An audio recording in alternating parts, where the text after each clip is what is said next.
हमारे समाज का बहुत ही लंबित बिहार सरकार के पास और केंद्र सरकार के पास मांग है। हम लोग बिहार में एनेक्सर 2 में पिछड़ी जाति में हैं, लेकिन केंद्र में अब तक मेरा नाम, मेरे पोद्दार वैश्य का नाम नहीं जुड़ा हुआ है। और यह पत्र बिहार सरकार के पास वर्षों से लंबित पड़ी हुई है और हम उसी को मांग को लेकर के आए हैं। जो पत्र आपके पास लंबित है, चूँकि यह बायलॉज, यह संवैधानिक व्यवस्था है कि जिस जाति की स्टेट में जिस कैटेगरी में है, केंद्र में उसी कैटेगरी में रखना है।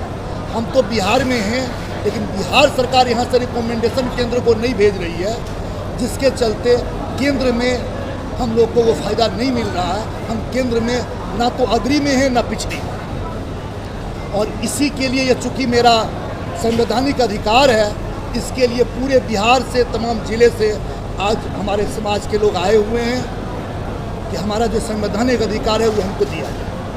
वैश्य समाज हमेशा एनडीए को सपोर्ट करते हैं, समर्थन देते आई है। आप वैश्य पोद्दार हैं, क्या है?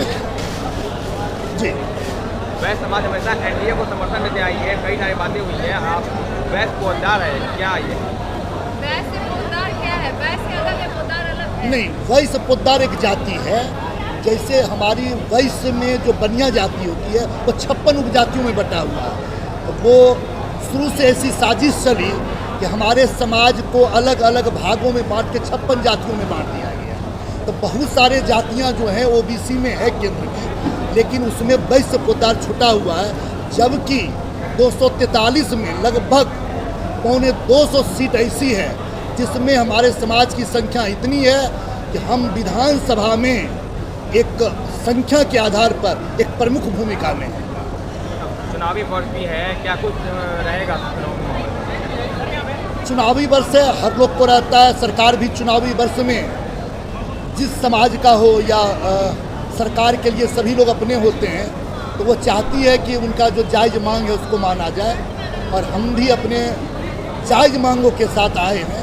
हमें उम्मीद है कि सरकार हमारी मांगों को, जो पूरे बिहार प्रदेश से और तमाम भारत देश से लोग आए हुए हैं, उनकी भावनाओं को समझते हुए उस मांग को पूरा करेगी। अगर नहीं करेगी तो फिर हम लोग अगला कानूनी रास्ता करेंगे। आज अपनी मांगों को लेकर पहली बार बैठक हो रही है ना?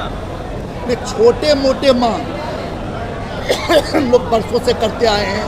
विधानसभा में प्रश्न उठा है, लोकसभा में प्रश्न उठा है, लेकिन एक बड़े स्तर पर रैली के रूप में ये मेरा पहला कार्यक्रम है। जदयू कार्यालय में भी आज सभा है, क्या कहिएगा? वहाँ अलग हो रहा है, यहाँ अलग है। ये सभा जदयू कार्यालय में ही था, लेकिन अभ्यास कारणों से रात के 8 बजे मुख्यमंत्री आवास से कुछ ऐसी बात आई, उनका कुछ कार्यक्रम है, इसलिए कहा गया कहीं और आप कार्यक्रम कर लीजिए। तो वो स्थान एकाएक हम लोगों ने कल 9 बजे रात में परिवर्तन करके वही जो जदयू में था वही ये कार्यक्रम किया जा रहा है। पहले आपका कार्यक्रम जदयू कार्यालय में था, अभी आनंद फानन में आपको दूसरी जगह करना पड़ा। नहीं, उनका हो सकता है कुछ निजी कार्यक्रम हो।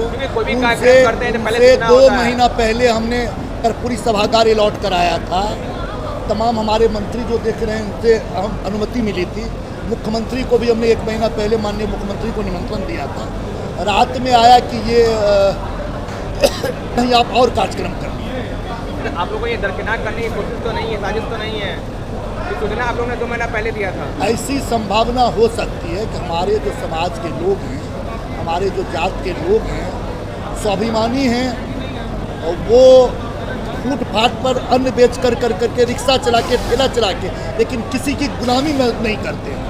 ये हमारी जात, हमारी स्वाभिमानी जात है, और ऐसा है। इन लोगों को लगता होगा कि यह तो एनडीए का कोर वोटर है, हम चाहे जैसे ले चलेंगे, लेकिन अगर ऐसा सरकार सोच रही है, ये बहुत बड़ी भूल है। अगर हमारा जो 3 मांग है, केंद्र में मेरा नाम जोड़ो, अति पिछड़ा में बिहार में जोड़ो, और जो हमारी जात है उसको 19 जाति के साथ एक साजिश के तहत एक कोड 19 जाति को एक साथ किया गया, उसमें हमें भी डाल दिया गया।